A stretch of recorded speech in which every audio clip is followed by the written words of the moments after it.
ஒரு காட்டுல ஒரு முனிவர் இருந்தார். ஒரு நாள் அவரை தேடிட்டு 4 பேர் வந்தாங்க. சுவாமி, எங்களுக்கு ரொம்ப நாளா ஒரு சந்தேகம்னாங்க. என்னன்னு கேட்டார். இந்த உலகத்துல எவ்வளவோ காரியங்கள் நடக்குது, எது நியாயம் எது அநியாயம் அப்படின்னு புரிஞ்சுக்க முடியலன்னாங்க. அது யாராலையும் புரிஞ்சுக்க முடியாதுன்னார் முனிவர். வந்தவங்களுக்கு ஆச்சரியமா போச்சு, ஒரு மாதிரியா பார்த்தாங்க. இத முனிவர் கவனிச்சார்.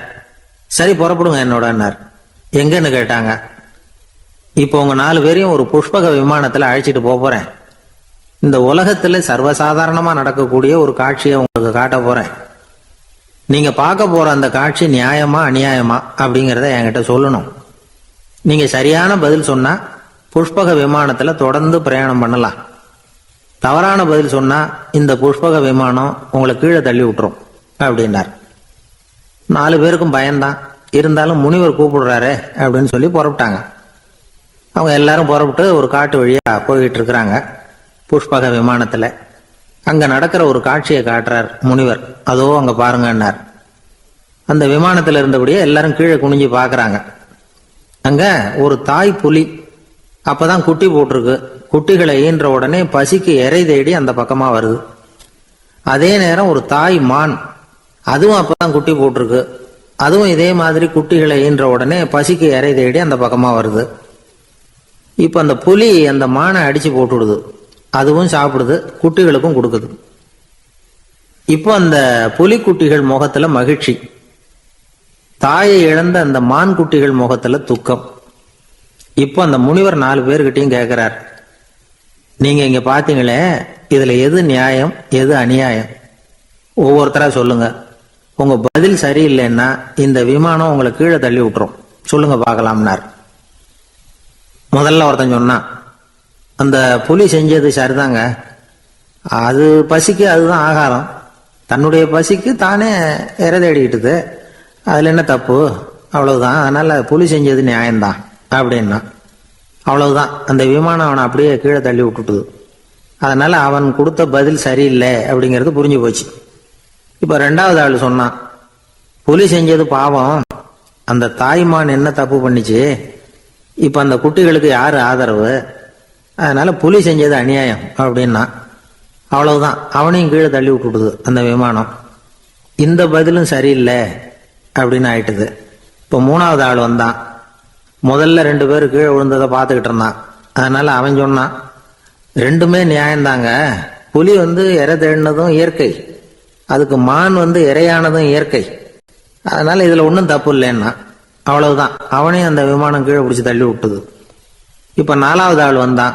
முனிவர் கேட்டார், நீயாவது சொல்லுப்பா, இந்த செயல்ல எது நியாயம்னார்.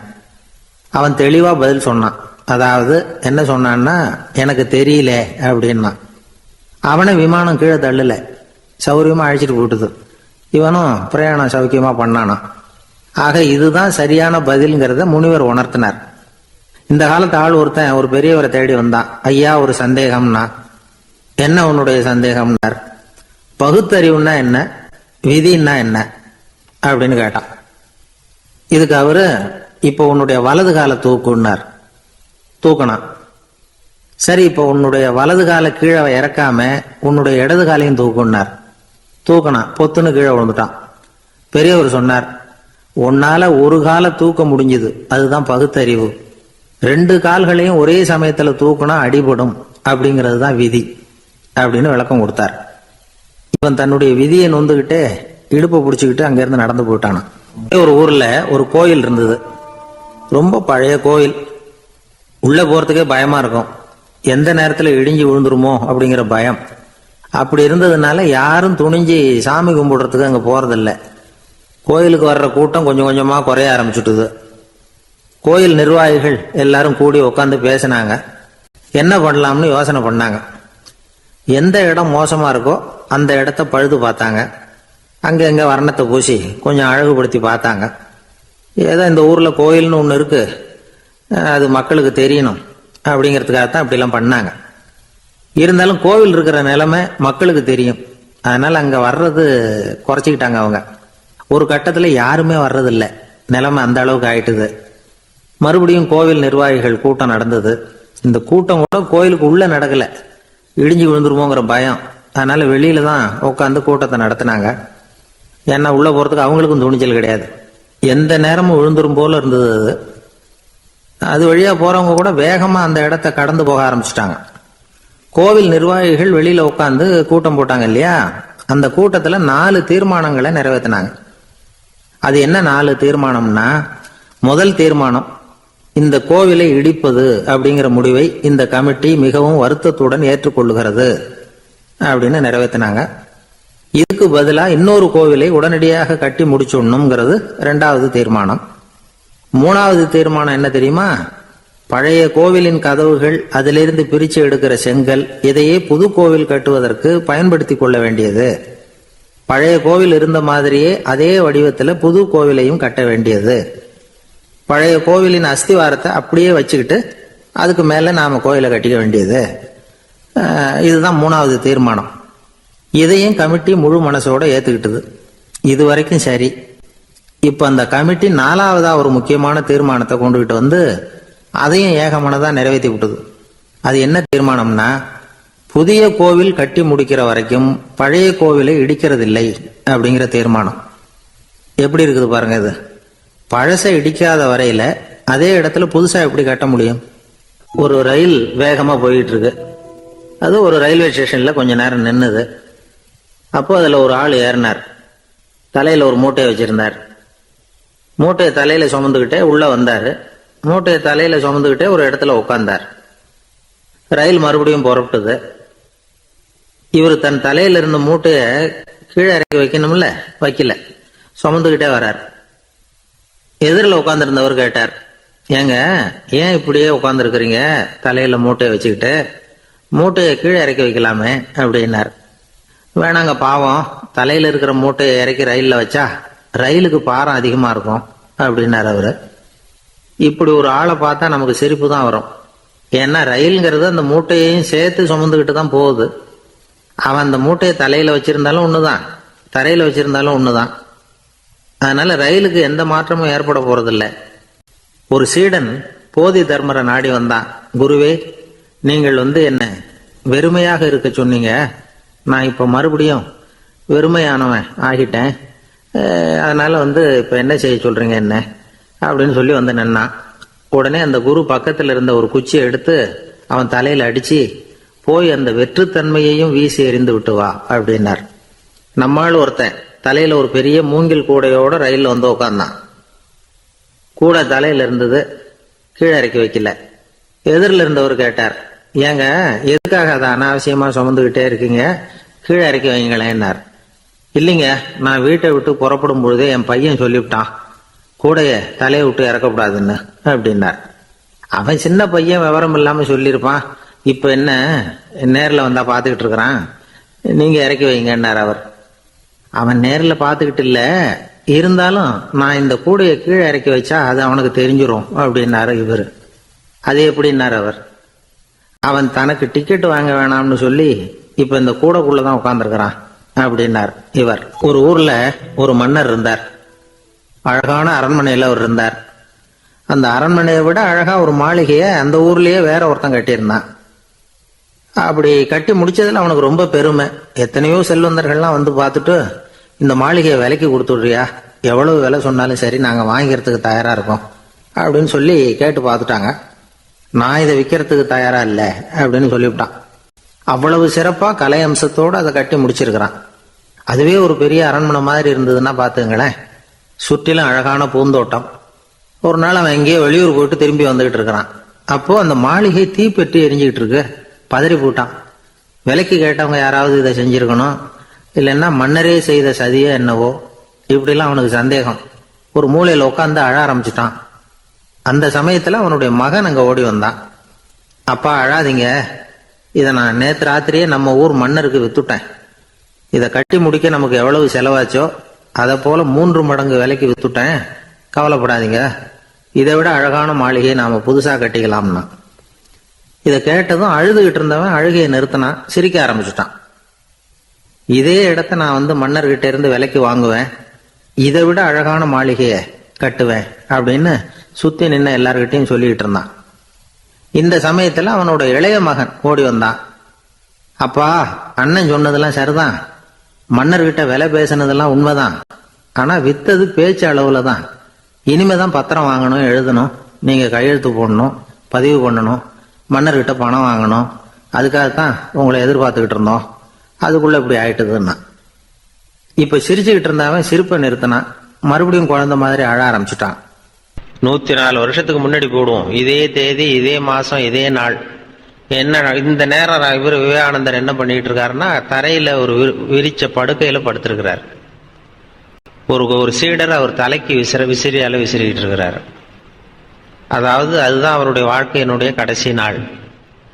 அன்னைக்கு என்ன நடந்திருக்குன்னா, காலையில விடிய காலம் எழுந்திருச்சு அந்த பூஜை அறைக்குள்ள போனாராம்.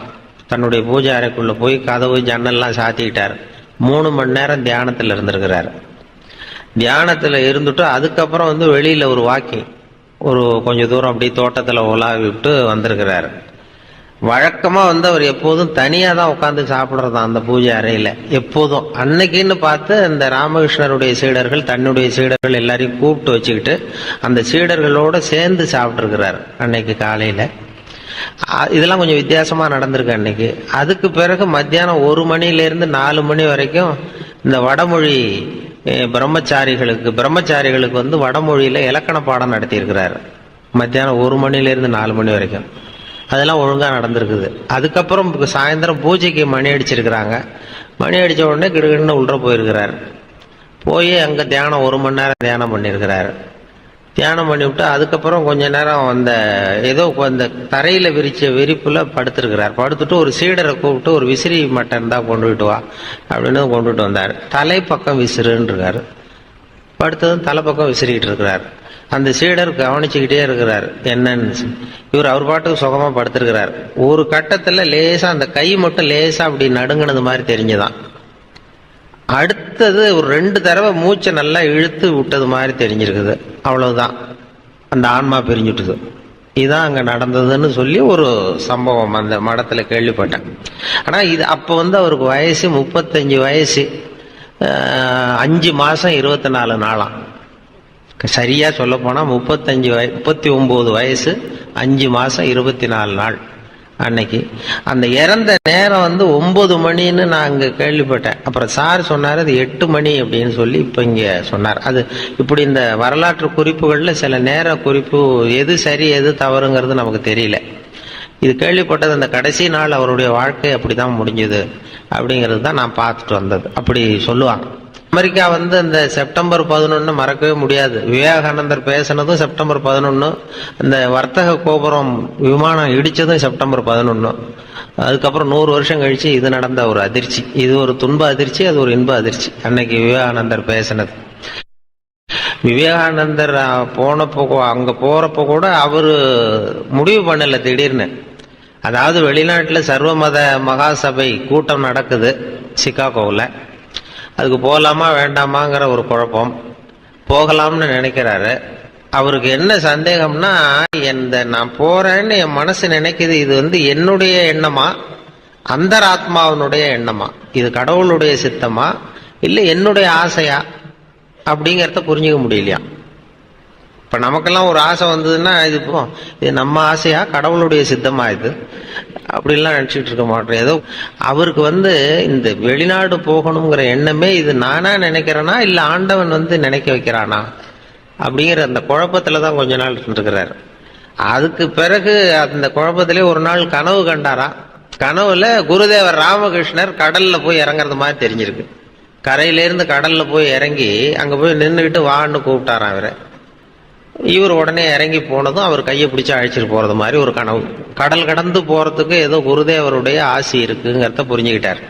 இந்த காலத்திலயும் ஒருத்தன் அது மாதிரி கொடை செருப்போட குதிரையில போய்கிட்டு இருந்தான். எதிரில் நடந்து வந்தவன், ஐயா உங்க கொடையை எனக்கு கொடுங்களேன்னு கேட்டான். உடனே அவன் குதிரையிலிருந்து கீழே குதிச்சு அவனை சாட்டையால் அடிக்க ஆரம்பிச்சுட்டான். இன்னொருத்தர் அந்த வழியா வந்தவர் இதை பார்த்தார். ஏன்பா அவன் கேட்டான், உன்னால முடியலன்னா இல்லைன்னு சொல்லிட வேண்டியது தானே, அதுக்காக ஏன் இப்படி அவனை போட்டு அடிக்கிறேன்னு கேட்டார். உங்களுக்கு விவரம் புரியாது சார், காலம் ரொம்ப கெட்டு போச்சு. கேட்டதை கொடுத்தேன்னு வச்சுக்கோங்க, இந்த குதிரையே என்னோடது, அவன் திருடிக்கிட்டு போறான் அப்படின்னு என் பேர்ல புகார் கொடுக்க ஆரம்பிச்சிருவான் சார் அப்படின்னா. அது எப்படி அவ்வளவு உறுதியா சொல்றேன்னு கேட்டார் அவரு. ஏற்கனவே அது மாதிரி ஒருத்தன் பேர்ல புகார் கொடுத்துட்டு தான் இந்த குதிரையை நான் தள்ளிட்டு வந்துகிட்டு இருக்கிறேன். நம்ம ஆளுங்களுக்கெல்லாம் பசியை தூண்டுறதுக்கு மருந்து தேவையில்லை, பசியை குறைக்கிறதுக்கு தான் மருந்து தேவை. ஒரு அம்மா டாக்டரை தேடி வந்தாங்களாம். டாக்டர், எங்க வீட்டுக்காரருக்கு திடீர்னு அகோர பசி, நிறைய சமைச்சு போடுறேன், அவ்வளவையும் சாப்பிட்டுட்டு கீழே கிடக்கிற குப்பை கூலங்களையும் எடுத்து சாப்பிட ஆரம்பிச்சுடுறார், என்னன்னு கவனிச்சு பாருங்க அப்படின்னாங்களாம். எவ்வளவு நாளா அப்படி இருக்குதுன்னு கேட்டிருக்காரு டாக்டர். ஒரு வாரமா அப்படி இருக்குதுன்னாங்களாம். இவ்வளவு நாளா ஏன் சும்மா இருந்தீங்க, ஆரம்பத்திலே இங்க அழைச்சிட்டு வர வேண்டியது தானே அப்படின்னாராம் டாக்டர். அது ஒண்ணும் இல்ல டாக்டர், வீடு பூரா சுத்தமாகட்டுமேன்னு பாத்துக்கிட்டு இருந்தேன் அப்படின்னாங்களாம் அந்த அம்மா. வாழும்போதே செத்து போகிறவர்கள் செத்த பிறகும் வாழ்ந்து கொண்டிருப்பார்கள். அது எப்படி வாழும்போதே செத்து போறது? ஒருத்தன் ஒரு கிளி வளர்த்தான். ஆப்பிரிக்காவுக்கு போய் ஒரு கிளி பிடிச்சிட்டு வந்தான். ஒருத்தன் ஆப்பிரிக்காவுக்கு போனப்ப ஒரு கிளியை பிடிச்சிட்டு வந்து கூண்டுல வச்சு வளர்த்துக்கிட்டு இருக்கான். வேளைக்கு சாப்பாடு தண்ணி எல்லாம் போட்டுக்கிட்டு இருக்கான். அந்த கிளி கூண்டுக்குள்ள வளருது. கொஞ்ச நாள் கழிச்சு அந்த வளர்க்குறவன் மறுபடியும் ஆப்பிரிக்காவுக்கு போறான். அப்போ இவன் கேட்டான் அந்த கிளிகிட்ட, கிளியே, நீ பிறந்த ஊருக்கு நான் போறேன், உன் சொந்தக்காரங்களுக்கு ஏதாவது செய்தி இருந்தா சொல்லு, நான் சொல்லிவிட்டு வரேன் அப்படின்னு இருக்கான். அந்த உள்ள இருக்கிற கிளியை, நீ தான் வேளைக்கு சாப்பாடு போடுற, ஏதோ கூண்டுக்குள்ள என் காலம் ஓடிக்கிட்டு இருக்கு, அது சொல்லிட்டு வா அப்படின்னு இருக்கு. இவன் நேரா போனான், ஆப்பிரிக்காவுக்கு போனான், வேற காரியமா போனா, எல்லாத்தையும் முடிச்சுட்டு காட்டுல போய் ஒரு கிளி மரமா பார்த்து சொல்லிட்டு இருக்கிறான். பார்த்தா எல்லாம் ஒன்றும் கவனிக்கல, ஒரே ஒரு கிளி மட்டும் தனியா உட்காந்துருந்தது, ஜோடி இல்லாம. அதுகிட்ட போய் சொன்னான், உன் ஜோடி கிளியை அங்க கூண்டுக்குள்ள வச்சு வளர்த்துக்கிட்டு இருக்கிறேன், வேளைக்கு சாப்பாடு கொடுத்துக்கிட்டு இருக்கேன்றான். உடனே அந்த கிளி என்ன பண்ணிச்சு, பொலன்னு அப்படியே கண்ணீர் விட்டுதான். கண்ணீர் விட்டு சுருண்டு கீழே விழுந்து செத்து போச்சு. ஐயோ, அனாவசியமா இதை சொல்லி இந்த உயிர் போயிட்டுதேன்னு சொல்லி அவன் வருத்தப்பட்டுக்கிட்டே வந்திருக்கிறான். இந்தியாவுக்கு வந்து வீட்டுக்கு வந்து இந்த கூண்டு கிளிகிட்ட போய் சொன்னானா, கிளியே, இது மாதிரி உன் சொந்தக்கார கிளிகிட்ட, உன் ஜோடி கிளிகிட்ட சொன்னேன், இது மாதிரி இந்த கூண்டுக்குள்ள இருக்கேன்னு.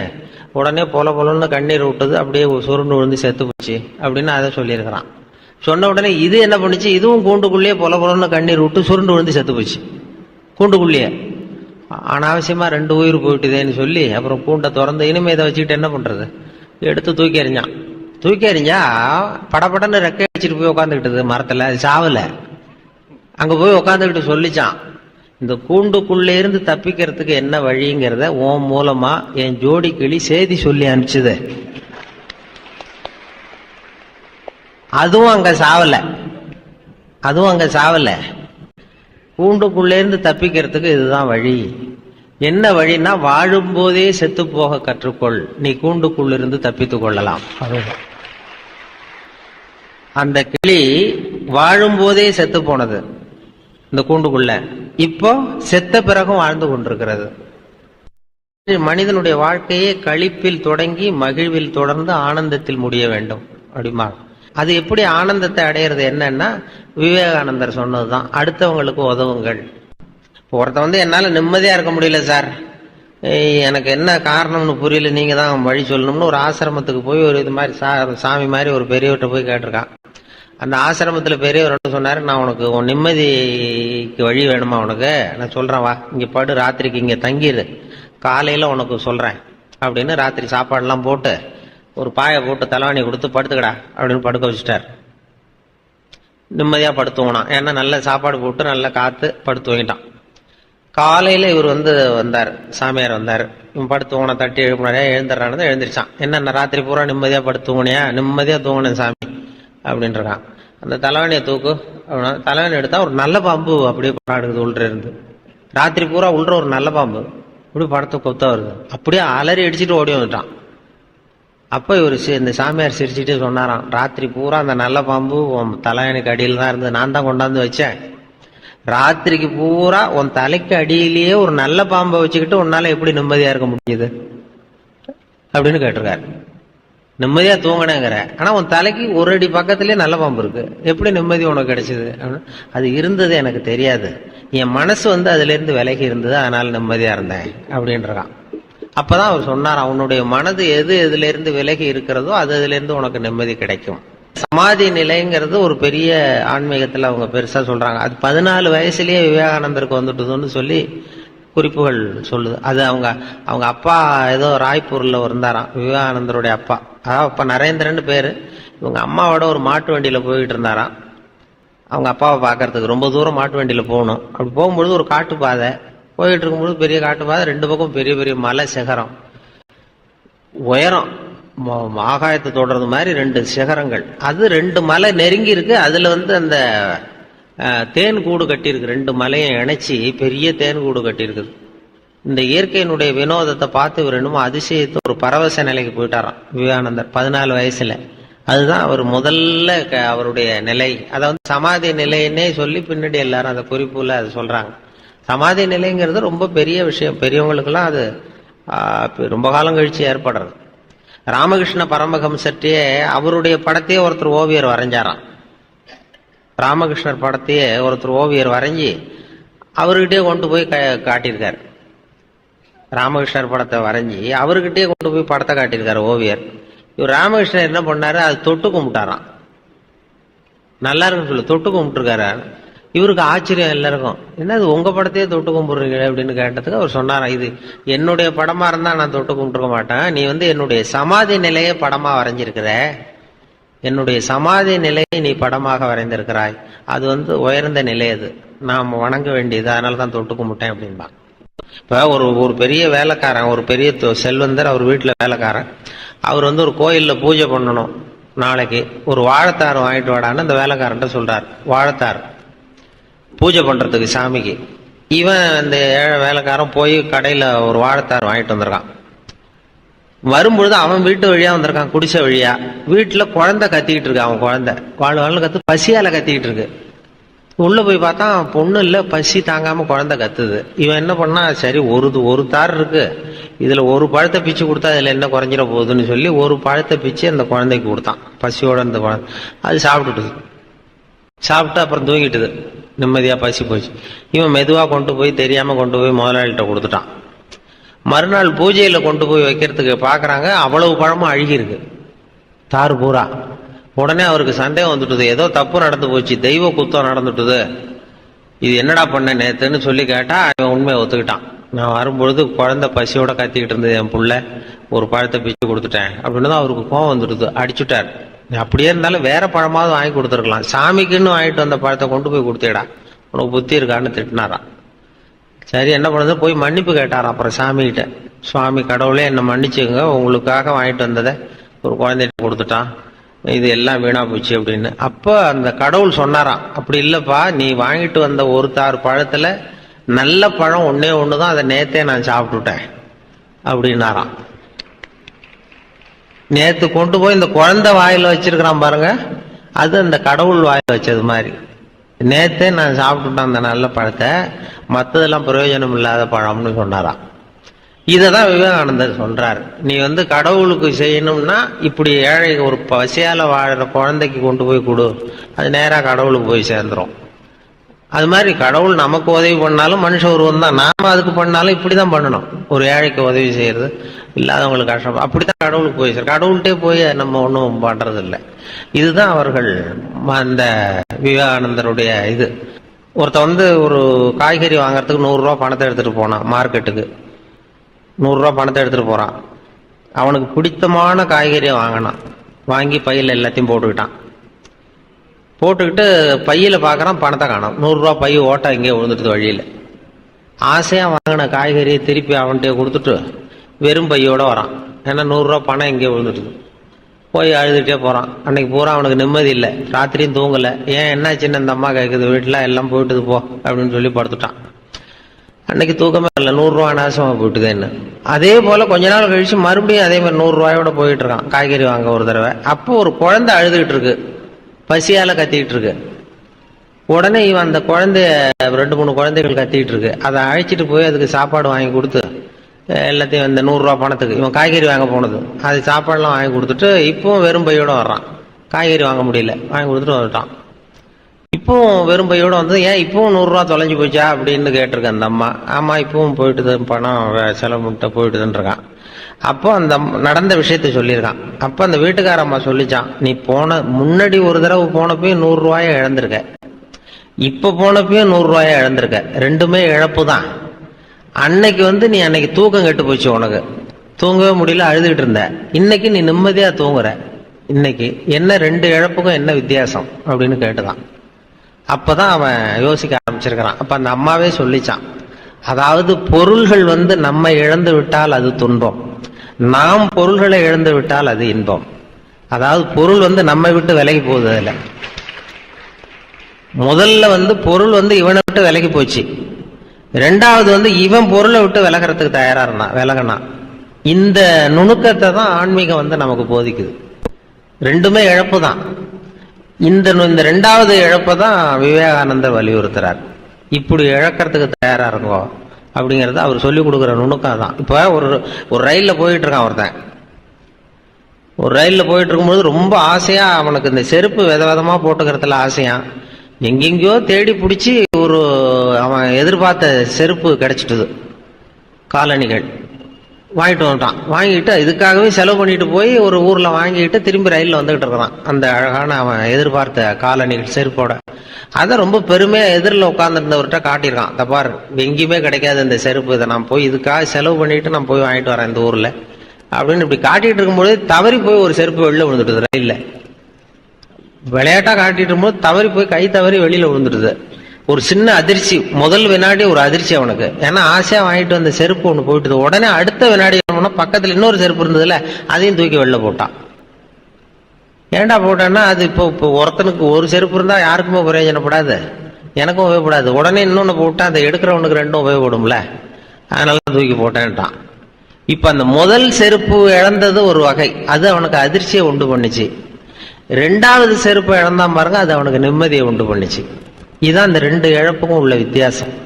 முதல் செருப்பு அது இவனை விட்டு பிரிந்தது. ரெண்டாவது செருப்பு அதை விட்டு இவன் பிரிஞ்சான். அந்த ரெண்டாவது வகை நுணுக்கத்தை கற்றுக்கொள்ளுங்கள்ங்கிறது தான் ஆன்மீகவாதிகள் நமக்கு நுணுக்கமா சொல்லி கொடுக்குறாங்க. இதுக்கு தயாரா இருங்கோ, நீங்க நிம்மதி இருக்கிற இடம் அதுதான், நிம்மதியை தேடி எங்கெங்கேயும் அலையாதீங்கன்னு சொல்லி கொடுக்குறாங்க. அந்த மனசை எப்படி கட்டுப்படுத்துறது, மனசை கட்டுப்படுத்துறது ரொம்ப கஷ்டம். அதுதான் அருள் தந்தை வேதாத்ரி மகரிஷி சொல்லுவார், மனதை கட்டுப்படுத்துறதுக்கு முயற்சி பண்ணாதீங்க, மனதை அடக்க நினைத்தால் அது அலையும், அறிய நினைத்தால் அது அடங்கும் அப்படின்னு சொல்றார். மனசை புரிஞ்சுங்க, அது அடங்கிரும். அதை அடக்கிறதுக்கு முயற்சி பண்ணாதீங்க, அது அலைய ஆரம்பிச்சிரும் அப்படின்னு அவர் சொல்லுவார்.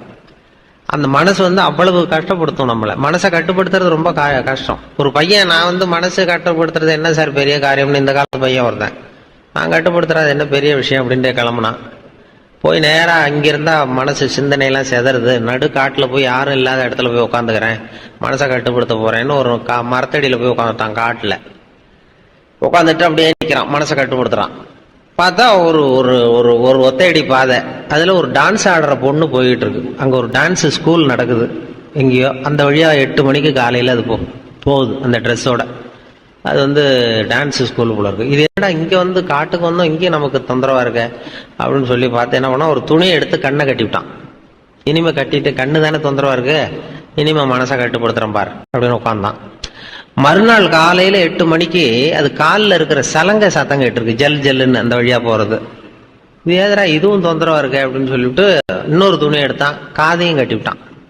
காதையும் எரி கட்டியாச்சு, கண்ணையும் கட்டியாச்சு, இனிமே மனசை கட்டுப்படுத்துறேன் அப்படின்னு உட்காந்தான். 3வது நாள் காலையில 8 மணிக்கு அது தலையில வச்சிருக்கிற பூ வாசனை அடிச்சிருக்கு. 8 மணிக்கு இது வேற வம்பா இருக்குன்னு மூக்கையும் கட்டிவிட்டான். மனசை கட்டுப்படுத்துறேன்னு கண்ணை கட்டினா, காதை கட்டினா, மூக்கையும் கட்டிவிட்டான். இனிமே ஒன்றும் தொந்தரவு இல்லை அப்படின்னு அப்படியே உட்காந்துருக்கான் மல்லு கட்டிட்டு. 4வது நாள் காலையில 8 மணி ஆச்சு. கரெக்டா 8 மணிக்கு இவன் மனசு நினைச்சுதான், இந்நேரம் அவ போய்கிட்டு இருப்பா அப்படின்னு நினைச்சான். அதை எப்படி கட்டுப்படுத்துறது, அதுக்கு எந்த துணியை வச்சு கட்டுறது, அதுக்குதான் ஆன்மீகம் என்கிற துணி தான் உங்களுக்கு உபயோகப்படும் அப்படின்னு பெரியவங்க சொல்றாங்க. மனிதனுடைய வாழ்க்கை களிப்பில் தொடங்கி மகிழ்வில் தொடர்ந்து ஆனந்தத்தை நோக்கி செல்ல வேண்டும், அதுதான் மனிதனுடைய வாழ்க்கை போக வேண்டிய முறைன்னு சொல்லுவாங்க. அதுதான் விவேகானந்தர் அதுதான் சொல்றாரு. நீங்க அடுத்தவங்களுக்கு செய்யற, ஆண்டவனைக்கு உச்சரிக்கிற உதடுகளை விட அடுத்தவருக்கு செய்கிற உதவி செய்கிற கரங்கள் மேலானவை அப்படின்னு சொல்றாரு. அந்த இதுதான் அந்த ஆன்மீகம்ங்கிறது அந்த வகையில தான் சொல்றது உண்டு. ஏன்னா ஆன்மீகம்ங்கிறது புற வளர்ச்சி அக வளர்ச்சிங்கிறத பத்தி அவங்க சொல்லிட்டு இருந்தாங்க. அக வளர்ச்சிங்கிறது ரொம்ப முக்கியமான விஷயம். அது இப்ப ஒரு ஓட்டப்பந்தயம் நடக்குது, ஒரு ஓட்டப்பந்தயத்தில் ஆளு ஒருத்தன் ஜெயிக்கிறதுக்கு ஓடிட்டு இருக்கான், அவன் தான் ஜெயிக்க போறான். அந்த நேரத்தில் பின்னாடி வந்துகிட்டு இருந்த ஒருத்தன் தடுமாறி கல்லு தடுக்கி கீழே வந்துடுறான், குப்புறம் விழுந்துடுறான். உடனே அந்த முன்னாடி ஓடினவன் ஓட்டத்தை நிறுத்திவிட்டு விழுந்தவனை தூக்கி கொண்டு போய் ஓரத்தில் நிறுத்தி அவனுக்கு வைத்தியம் பண்ண ஆரம்பிச்சிட்டான். மூணாவதா வந்தவன் போய் ஜெயிச்சிட்டான். மூணாவது ஓடி வந்தவன் போய் ஜெயிச்சிட்டான். பரிசு யாரு கொடுப்பாங்க? யாரு முதல்ல கோட்டை தொட்டாங்களோ அவங்களுக்கு தானே. முதல்ல ஓடினவன் ரெண்டாவது ஆளை தூக்கிட்டு ஒதுங்கி வந்துட்டான். அந்த தலைவர் பரிசு கொடுத்தார். அந்த ஓட்டத்தில் முதல் பந்தயம் வந்தவனுக்கு முதல் பரிசு. இந்த முதல்ல இப்ப சொல்றேனே, இவனுடைய தோல்வி தான் மிகப்பெரிய வெற்றி. இதுதான் ஆன்மீகத்துக்கு அடிப்படை. தோற்று போக கற்றுக்கொள்ளுங்கள்னு சொல்றது. ஆன்மீகம் தோல்வியில தான் வெற்றி இருக்கும். புற வாழ்க்கையில ஜெயிக்கிறது தான் சந்தோஷம். அந்த நுணுக்கமான விஷயங்களை தான் ஆன்மீகம் நமக்கு சொல்லிக் கொடுக்குது. அதை பத்தி இப்ப நிறைய பேர் இப்பதான் சிந்திக்க ஆரம்பித்திருக்கிறார்கள். சகிப்புத்தன்மை, அந்த சினம் தவிர்த்தல். இவங்க தான் வேதாத்திரி மகரிஷி தான் சினம் தவிர்த்தல்னு பயிற்சி எல்லாம் கொடுக்குறாங்க. என்ன ஒரு தரம் சினம் தவிர்த்தல் பயிற்சி கொடுக்கறதுக்கு கூப்பிட்டாங்க மெட்ராஸில் ஒரு இடத்துல. நான் சொன்னேன், பயிற்சிக்கு வேணா வரேன் சார், பேசுறதுக்கு என்ன கூப்பிடாதீங்க அப்படின்னு. இல்லை நீ மனுஷன் கோவப்படாமல் இருக்கணும், ஆன்மீகத்துக்கு அதெல்லாம் ரொம்ப முக்கியமான ஒரு பண்பு, அதுக்கு உனக்கு தெரிஞ்சதை சொல்லிவிட்டு போ அப்படின்னாங்க. நான் வழக்கம் போல கதையை தான் சொல்லிட்டு வந்தேன். கோவப்படாமல் இருக்கிறதுனா, ஒருத்தன் ஒரு பெரிய ஆள் ஜப்பானுக்கு போக வேண்டிய பிரயாணி, மீனம்பாக்கம் ஏர்போர்ட்டு, லக்கேஜ் எல்லாம் தூக்கிட்டு ஜப்பானுக்கு போக வேண்டிய ஆள். இந்த லக்கேஜை வாங்கி பிளேன்ல ஏத்துற ஒரு தொழிலாளி அவன்கிட்ட போய் சண்டைக்கு போறான். அந்த ஆள் அடிக்க போறான், திட்டுறான். பதிலுக்கு அவன் கோபமே படலை. அந்த தொழிலாளி சிரிச்சுக்கிட்டே சரி சார் சரி சார்ங்கிறான். என்ன கோவம்னு தெரியல. இதை ஒரு பேராசிரியர் பார்த்துக்கிட்டு இருக்காரு, சினம் தவிர்த்தல் பேராசிரியர். என்ன இந்த பெரிய மனுஷன் இவ்வளவு அடிக்க போறான், அந்த பதிலுக்கு அவன் கோபமே படல. சினம் தவிர்த்தலுக்கு அவன் நமக்கு பயிற்சி கொடுக்கலாம் போல இருக்குன்னு அவர் நினைச்சிட்டாரு. ரொம்ப நேரம் அவர் அடிக்க போனார், திட்டினாரு. சரி சார் சரி சார் சிரிச்சுக்கிட்டே இருந்தான். அப்புறம் எல்லாத்தையும் லக்கேஜ் எல்லாம் வாங்கிட்டு போனா முடிஞ்சது. அப்புறம் பிளேன் ஏறி போயிட்டார் பெரிய மனுஷன். அதுக்கப்புறம் இவர் ஓடி போய் அந்த தொழிலாளியை கூப்பிட்டு வந்தார் பேராசிரியர். ஏப்பா, காலையில இருந்து அந்த பெரிய மனுஷன் பார்த்துக்கிட்டு இருந்தா உன்னை அடிக்க வந்தான், திட்டினான், முகத்துல ஒரு ரியாக்ஷனே கிடையாது, கோபமே படாம இருக்கிறது, அது எப்படி உன்னால முடிஞ்சது அப்படின்னதுக்கு, இல்ல சார் உனக்கு கோபமே வரலையான்னு கேட்டிருக்காரு இவரு. இல்ல சார், மனுஷன் பிறந்தா கோபம் வராம இருக்காது சார், அவங்களுக்கு அவங்கவுங்க வழியில அதை டீல் பண்ணுவாங்க. உனக்கு கோவம் வந்தது அந்த ஆள் திட்டும் பொழுது? நல்லா கோவம் வந்தது சார் அப்படின்னா. என்னடா பண்ண? அதுக்கு என்ன பண்ண? என் வழியில டீல் பண்றேன் சார். என்னடா பண்ண அப்படின்னா, ஒன்றும் இல்லை சார், அந்த அந்த அவர் ஜப்பான் போயிட்டு இருக்காரு, அவர் லக்கேஜ் எல்லாம் அமெரிக்கா போயிட்டு இருக்கு, மாத்தி ஆத்தி விட்டுருவோம் சார், நமக்கு என்ன இதுல பிரச்சனை, அனாவசியமா அவன்கிட்ட எதுக்கு சார் நம்ம போய் வம்பு வளர்க்கணும், டென்ஷன் ஆகக்கூடாது சார் அப்படின்னா. இதுதான் நான் அவங்க சினம் தவிர்த்தல் பயிற்சி முகாமில் ஒரு தடவை சொல்லிட்டேன் சென்னையில். அதுல இருந்து அதுக்கப்புறம் கூப்பிடுறதே இல்லை என்ன அவங்க. ஆமா, அதுக்கப்புறம் நானா போய் ஒரு தரம் கேட்டேன் ஒரு 5-6 வருஷம் கழிச்சு. அவர் ஏன் சார் சினம் தவிர்த்தல் கூப்பிட்டீங்களே, இந்த வருஷம் நான் மறுபடியும் வரட்டுமா அப்படின்னு. வேணாம் சார், நாங்க பாத்துக்கிறோம் சார், அது ஏதோ எங்களுக்கு தெரிஞ்ச வழியில நாங்க சொல்லி கொடுக்குறோம், நீங்க உங்க வழியில போயிட்டு இருங்க சார். அப்படி அந்த சினம்ங்கிறது, சினம் தவிர்த்தலுக்கு முறையான பயிற்சி கொடுக்குறாங்க அவங்க.